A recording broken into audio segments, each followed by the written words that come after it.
नमस्कार। Force supreme law partners के इस नए कानूनी एपिसोड में मैं advocate doctor Ajay Kumar Pandey supreme court of India आपका स्वागत करता हूँ। जी हाँ जनाब, आज एक विषय सीधे तौर पर आपसे जुड़ा हुआ लेकर मैं यहाँ हाजिर हूँ। तो आइए बिना किसी लाग लपेट के शुरू करते हैं आज का मुकदमा बुलडोजर बाबा। अगर आप हमारे चैनल के रेगुलर सब्सक्राइबर हैं या आप हमारे चैनल को देखते रहे हैं तो मैंने यह सवाल अपने एक एपिसोड में उठाया था कि यह जो नई परिपाटी बुलडोजर बाबा की इस देश में शुरू हुई है, यह जो नई परिपाटी इनकाउंटर की इस देश में शुरू हुई है, यह जो नई परिपाटी कंगारू अदालत की इस देश में शुरू हुई है, जहां पुलिस और कानून के अधिकारियों द्वारा तत्काल फैसला दिए जाने का ट्रेंड है, यह कहाँ तक कानून सम्मत है और यह कहाँ तक उचित है।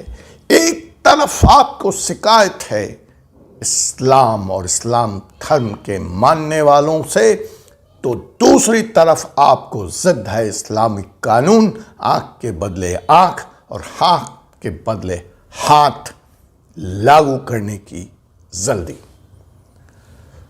यह जो नया फैशन चल पड़ा है कि तत्काल फैसला देना, मैं मानता हूं बलात्कार गलत अपराध है, जघन्य अपराध है और दोषियों को सजा मिलनी चाहिए। उसी तरह से भ्रष्टाचार भी जघन्य अपराध है और दोषियों को सजा मिलनी चाहिए। चोरी भी है, डकैती भी है, मर्डर भी है, दंगा भी है, लेकिन सजा का एक प्रावधान है, एक सिस्टम है। सीआरपीसी बनाया गया, आईपीसी बनाया गया, या अदालतें बनाई गई है। तो यह जो नई परिपाटी चल पड़ी है कि तत्काल फैसला दिए जाने और किए जाने की, यह खतरनाक है। आज नहीं तो कल आप भी इसके चपेट में आएंगे अगर आपने आज इसके खिलाफ आवाज नहीं उठाई। मुझे बताइए कि अगर किसी व्यक्ति ने अपराध किया है तो आपको जल्दी क्या है? अपराध की प्रक्रिया को चल जाने दें, उसको उसका अपराध प्रमाणित होने दें, आप उसको कानून में जो सजा है उसके हिसाब से सजा दें। जो पुलिस वाले और सरकारी अधिकारी आज इस कंगारू कोर्ट में संलग्न हैं और अपने आकाओं को, राजनीतिक आकाओं को खुश करने के लिए इस तरह के तत्कालिक फैसले लागू कर रहे हैं, उनको मैं चेतावनी देना चाहता हूं। मैं जानता हूं ऐसे व्यक्तिगत तौर पर कई इनकाउंटर स्पेशलिस्ट को। भगवान की अदालत ने उनके साथ जो किया या जो कर रही है उसके बारे में एक एपिसोड लेकर आऊंगा, लेकिन मैं आपको भी चेतावना चाहता हूं कि आप भले आज वर्दी की रोब में ऐंठ रहे हों, लेकिन याद रखिए आप कानून से ऊपर नहीं हैं। और एक पल के लिए सोचिए कि अगर आपके ऊपर भ्रष्टाचार का आरोप लगता है, अगर आपके ऊपर कस्टोडियल डेथ का आरोप लगता है, अगर आपके ऊपर ज्यादती का आरोप लगता है, अगर आपके ऊपर ह्यूमन राइट्स वायलेशन का आरोप लगता है, अगर आपके ऊपर और भी किसी तरह के रेप का आरोप लगता है, आप भले बावर्दी हों, आप वर्दी में हों, तो क्या आपके लिए यह उचित होगा कि अदालत और कानून की तमाम प्रक्रिया को एक तरफ रखकर आपके खिलाफ तत्काल फैसला सुना दिया जाए? क्या चौक चौराहे पर जनता कानून को अपने हाथ में ले ले और आपके विरुद्ध जो फैसला किया जाए वह डंडे और पत्थरों के सहारे चौक चौराहों पर हो? क्या आप चाहते हैं कि जनता, इस देश की जनता कानून को ठप्पा बताकर अपने हाथ में डंडा और पत्थर ले ले आपके खिलाफ? चाहे नेताओं का ही सवाल हो, चाहे वकीलों का ही सवाल हो, चाहे जजों का ही सवाल हो, यह भयानक और बदतर स्थिति की तरफ देश बढ़ रहा है, उसमें कहीं ना कहीं आप भी जिम्मेवार हैं।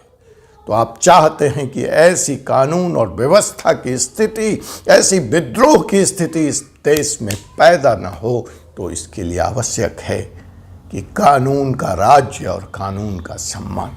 जी हाँ, आप कहेंगे वकील साहब इतने आज आप आक्रोशित नज़र आ रहे हैं, इतने एग्रेसिव पोस्चर की, इस पर क्या ज़रूरत है?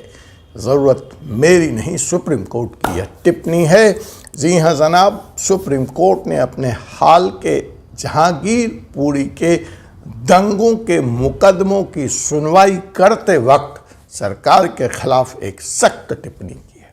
जी हाँ जनाब, आपको मालूम है कि जहांगीरपुरी में अप्रैल 2022 में दंगा हुआ। दंगे में जो लोग दोषी थे उनको पकड़ा गया, उनके खिलाफ चार्जशीट फाइल हुई, केस विभिन्न अदालतों में चल रहा है, विचाराधीन है। लेकिन ये तत्काल फैसला देने वाली परिपाटी के तहत दिल्ली की एमसीडी ने आरोपियों के घरों को बुलडोजर से ढा दिया।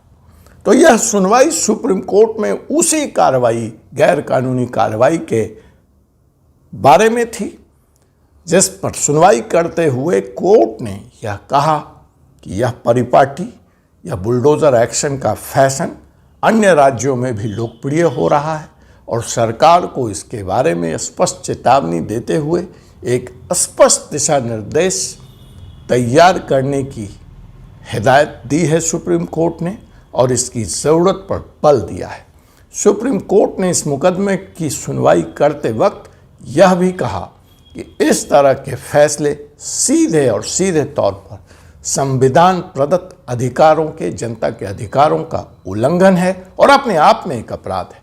आर्टिकल 21 जीवन के अधिकार का राइट भारत की जनता को देता है और इस तरह के बुलडोजर एक्शन, इनकाउंटर एक्शन या कस्टडी में पिटाई ह्यूमन राइट्स का वायलेशन आर्टिकल 21 का सीधे तौर पर उल्लंघन है और दोषी अधिकारियों के खिलाफ इसमें भी मुकदमा कायम होना चाहिए और उस पर भी केस चलाया जाना चाहिए।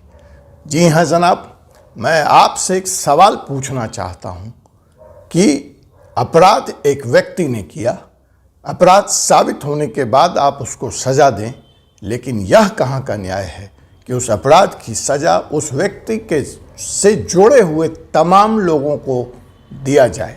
बुलडोजर एक्शन में यही होता है। मसलन अगर अभी मैं इंदौर की घटना का जिक्र करूं तो आपने देखा है उस कातार माँ बाप को। मैं मानता हूं यह बहुत शर्मनाक है, यह बहुत घिनौना था, यह बहुत बेबस था, उसके बारे में कोई दो राय नहीं है। उसके माँ बाप भी अपने बच्चे के बारे में यही कह रहे हैं और यहाँ तक कह रहे हैं कि अगर मेरा बेटा दोषी है तो उसे गोली मार दे, मैं उसका मुकदमा नहीं लड़ने जा रहा हूँ।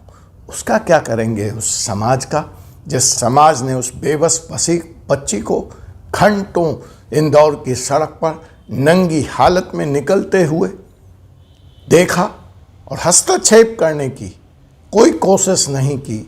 मानवता के प्रति हुए इस अपराध के खिलाफ भी क्या कोई मुकदमा कायम होगा?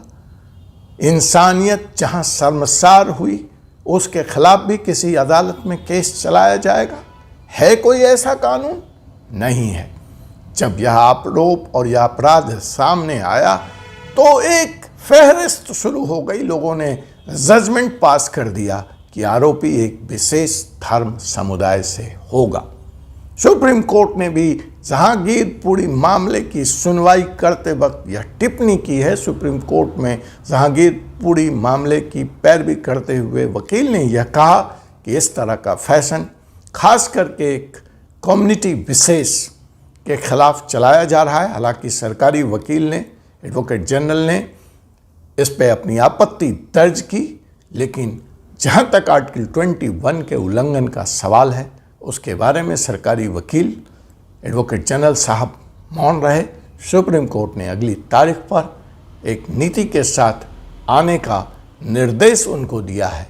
इंदौर के इस मामले में जैसा कि देखा और सुना जा रहा है, यह महसूस किया गया है कि सरकार पॉलिटिकली सरचार्ज्ड एटमॉस्फेयर में अपनी कमियों को छुपाने के लिए बुलडोजर एक्शन का मन बना रही है। और जैसा कि सुप्रीम कोर्ट ने कहा कि राज्यों में यह एक फैशन सा बन गया है बुलडोज़र एक्शन। इस पर अविलंब रोक लगाए जाने की ज़रूरत है।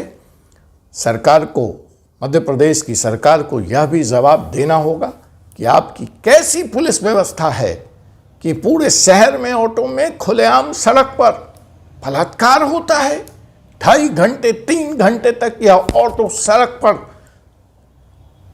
चलता रहता है और आपके सुरक्षा मानक और आपके सुरक्षा कर्मी कहां सोए हुए थे कि 2.5-3 घंटे तक उस ऑटो को चेक करने का, रोकने का कोई प्रयास ही नहीं होता है। घटना के बाद आप बुलडोजर चलाना चाहते हैं।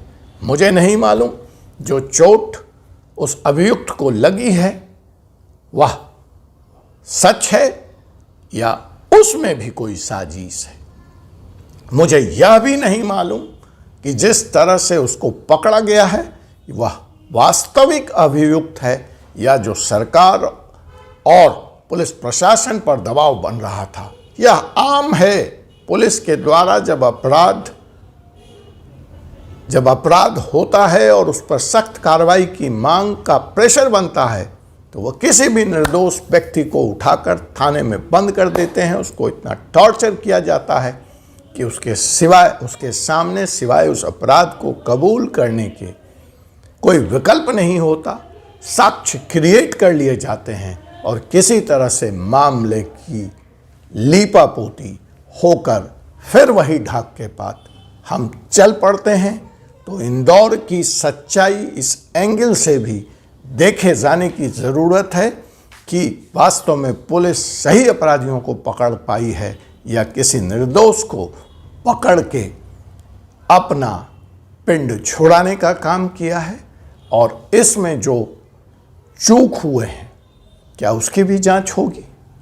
सुरक्षा मानकों में जो ढील थी क्या उसकी भी जांच होगी। लापरवाही के लिए क्या दोषी पुलिस कर्मियों के खिलाफ भी कोई एक्शन लिया जाएगा।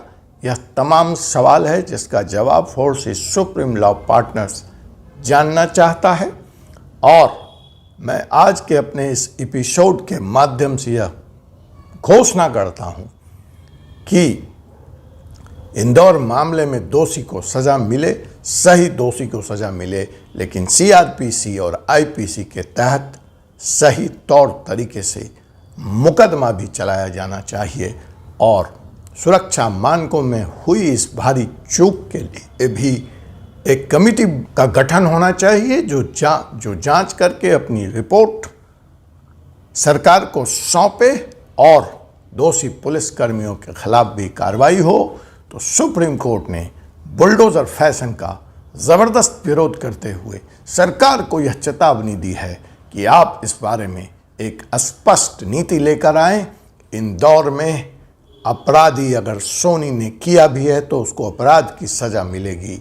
उसके घर पर बुलडोजर चलाकर उसके बेबस माँ बाप को, उसके बच्चे को, उसकी पत्नी को, उसके नाबालिग बच्चों को सड़क पर लाने का जो अपराध सरकार करने जा रही है उसके खिलाफ क्या कार्रवाई होगी। इन्हीं सवालों के साथ आपसे पुनः मुलाकात होगी एक नए एपिसोड में।